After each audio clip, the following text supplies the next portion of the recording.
ఓం పురాణ పురుషాయ నమః. ఓం శ్రీ గురుభ్యో నమః. ఇక భూమిక భారతమాత రత్నగర్భ. ఆమె చలాంచలం ఉజ్వలంగా ప్రకాశించే సజీవ రత్నాలతో నిండి ఉన్నది. భారత పుణ్యభూమిలో వందల మంది మహాయోగులు, మహాపురుషులు, మహాత్ములు ఆవిర్భవించారు. వారు మాతృభూమి గౌరవాన్ని ఎంతో పెంచడమే కాకుండా లక్షలాది ప్రజలకు సత్యాన్వేషణ మార్గం చూపించి వాళ్లను ధన్యులను చేశారు. ఆ మహాత్ములందరి జీవితాల కీర్తిగాథలు ఈనాటికి చెవుల్లో మారుమోగుతున్నాయి. వారి అమూల్య చింతనం, శ్రేష్టమైన అనుకరించదగ్గ చరిత్ర మన సాహిత్య జ్ఞాన భండారాల్ని సుసంపన్నం చేశాయి. అలాంటి మహత్తరమైన ఆత్మలు గతంలో ఉండేవి, ఇప్పుడు ఉన్నాయి, రేపు కూడా ఉంటాయి అన్నది మన విశ్వాసం. సామాజిక చైతన్యానికి, జీవన పద్ధతికి అనుకూలంగా మహాపురుషులు, మహాత్మ గణాలు భయభ్రాంతులైన ప్రజల జీవన మార్గాన్ని ఆలోకిస్తారు. అలాంటి యుగానుకూల పద ప్రదర్శన భూమికలో భారతమాత సంతానమైన యోగిరాజ మహాత్మ శ్యామాచరణ లాహిరి మహాశైల ఆవిర్భావం జరిగింది. అనేక మంది మహాపురుషులు జీవిత చరిత్ర రాయటం జరుగుతున్నప్పటికీ ఆ మహాత్ముల జీవిత కథ రాయటం వల్ల ప్రయోజనం ఉంది. ఎందుకంటే ఈ మహాపురుషులు మామూలు మనిషిలాగానే నిరాడంబరమైన గృహస్థ జీవితం గడుపుతూ గృహస్థ కర్తవ్యాలన్నింటినీ నిష్ఠాపూర్వకంగా సూక్ష్మ దృష్టితో నెరవేరుస్తూ ఆధ్యాత్మిక జీవనంలో అత్యున్నత శిఖరాన్ని చేరుకుని మానవ సమాజాన్ని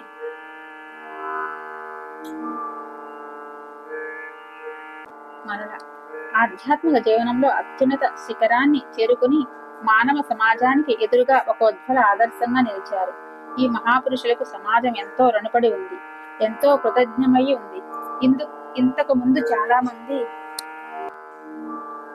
మంది ఈ మహాత్ముల జీవిత చరిత్రకు సంబంధించి చిన్న చిన్న గ్రంథాలు రచించారన్న మాట నిజమే. కానీ వాళ్లలో ఒకరు వారి సంపూర్ణ జీవిత చరిత్ర రచనకు పూనుకోలేదు.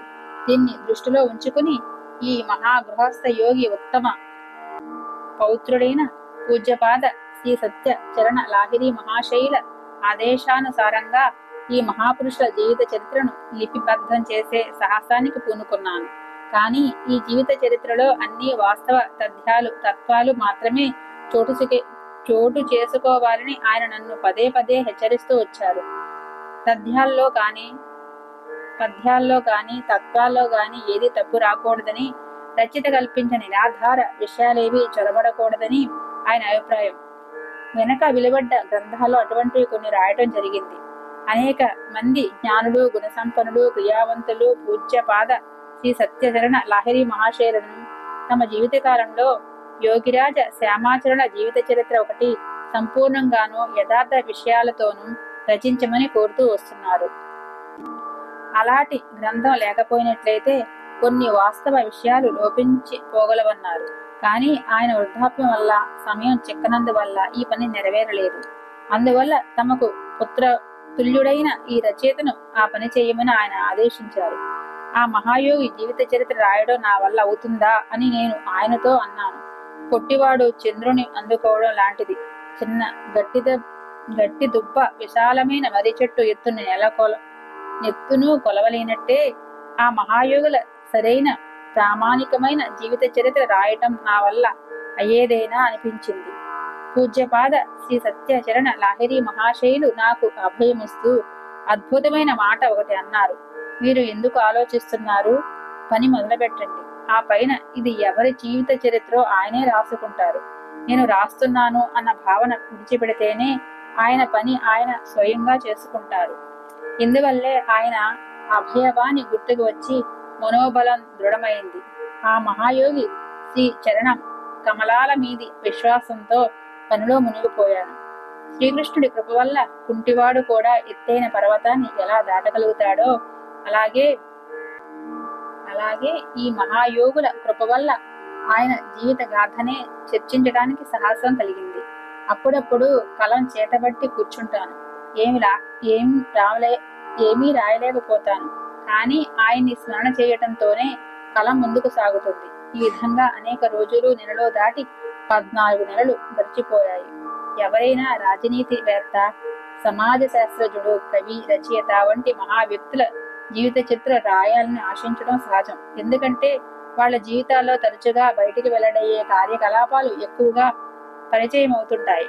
కానీ ఆధ్యాత్మ జగత్తులో యోగుల జీవితం ఇందుకు సరిగా విపరీతంగా ఉంటుంది. బయటి కార్యకలాపాల సంకేతమేది ఉండదు, కానీ ముందు చెప్పిన వ్యక్తుల జీవితం యథార్థాలతో కూడి ఉంటుంది. కానీ మహాయోగుల జీవిత చరిత్ర అతీంద్రియ తత్వం మీద ఆధారపడి ఉంటుంది. అందువల్ల వారి జీవిత చరిత్ర రాయడం చాలా కష్టం. యోగులు ఏ ప్రయోజన నిమిత్తం అలౌకిక ఘటనలన్నీ కనబరుస్తూ ఉంటారో, వాటి వల్ల ఏ ఆదర్శాన్ని నెలకొల్పుతారో, లేదా ముక్తి పదాన్ని అన్వేషించడానికి మనిషికి ఏ సాధనా మార్గాన్ని చూపిస్తారో అవి అన్నిటికన్నా గుహ్యమైనవి. మనిషి తన పరమ లక్ష్యాన్ని సాధించగలగటానికి అనుసరించే మార్గాన్ని అతని జీవిత చరిత్ర పరంగా శ్రేష్టమైనదిగా తలుస్తారు.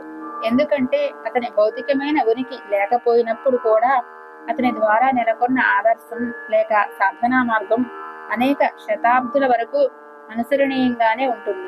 అందువల్ల ఈ గ్రంథంలో యోగిరాజుల ద్వారా ప్రత్యేకంగా వెల్లడైన యథార్థ విజ్ఞాన సమ్మత సాధనా తత్వాన్ని లేదా సాధనలోని మర్మాలను, ఆదర్శాలను ఉన్నవి ఉన్నట్లుగా చూపించడానికి ప్రయత్నం జరిగింది. యోగులు ఎంత ఎక్కువగా ఎంత పెద్ద అలౌకిక ఘటనలను ప్రదర్శించగలిగితే అంత గొప్పవారిని సామాన్యులు అనుకుంటూ ఉంటారు. కానీ మా అభిప్రాయం ఏమిటంటే యోగులందరూ అనేక అలౌకిక ఘటనలు ప్రదర్శించడానికి సమర్థులే. కానీ ఆ ప్రయాణంతో ఆలోచించడము, వారి శక్తి సామర్థ్యాలను అంచనా వేయటము వారిని అవమానించడం. తత్వవేత్తలైన యోగులను అర్థం చేసుకోవడానికి అది సరైన ప్రమాణం కాదు. పైగా దేన్ని విడిచిపెట్టకుండా కొద్ది సమయం సరళము అయిన యోగాన్ని సాధన చేసి సాధనలో సర్వోన్నత శిఖరాన్ని చేరుకోవడంలో సమర్థులైన వారే నిజమైన ఆదర్శవంతులైన యోగులు. వాస్తవానికి వారి ఆదర్శమే మానవ సమాజంలో అధికాధికంగా స్వీకార యోగ్యమవుతుంది. మానవుడు సామాజిక జీవి కావడం వల్లే ప్రపంచం అతనికి చాలా ప్రియమైంది. అందువల్ల అతనిలో ప్రాపంచికత పట్ల ఆసక్తి ప్రబలమవుతుంది. శాస్త్రానుసారంగా ఏర్పడి సమాధారం పొందిన 4 ఆశ్రమాల్లోనూ గృహస్థాశ్రమమే శ్రేష్టమైనదని పేరు వచ్చింది. అందువల్ల అతను గృహస్థ ధర్మం నెరవేరుస్తూ ఈశ్వర సాధన చేయాలనుకుంటాడు. ఇది అతనికి స్వభావ జన్మము సహజము అయిన మార్గం. ఈ గృహస్థుల్లాగానే జీవితం గడుపుతూ ఇంటిని సంసారాన్ని అంటిపెట్టుకుని ఉండే వారి దైవిక జీవన సంఘర్షణలో మార్గదర్శులైన మహాత్ముల ఆదర్శాన్ని గృహస్థులు స్వీకరిస్తారు. ఆ దృష్టితో చూస్తే ఈ మహాయోగి ఆదర్శం గృహస్థులందరికీ స్వీకారయోగ్యమైంది. ప్రాచీన కాలంలో ఋషులు కూడా అలాగే చేశారు. పూజ్యపాద శ్రీ సత్యచరణ లాహిరి మహాశయులు యోగిరాజులు స్వయంగా రాసిపెట్టిన 26 డైరీల్లో నుంచి యథార్థ విషయాలను సేకరించి తమ కుటుంబానికి సంబంధించిన అనేక యథార్థాలను, యోగిరాజుల జీవితంలోని వాస్తవ సంఘటనలను వివరిస్తూ ఈ గ్రంథాన్ని సుసంపన్నం చేశారు. నిజానికి ఆయన సంపూర్ణ సహకారం లేనిదే యోగిరాజుల జీవితానికి సంబంధించిన యథార్థాలు లభించడం సాధ్యమయ్యేదే కాదు. ఇందువల్ల ఈ అమూల్య సహకారానికి ఆయనకు సవినీయంగా కృతజ్ఞతలు తెలుపుకుంటున్నాను. ఈ గ్రంథంలో మహాయోగి జీవితానికి సంబంధించిన సంఘటనలను, ఆదర్శాలను, సాధనా తత్వాలను లేదా సాధనా మార్గాలను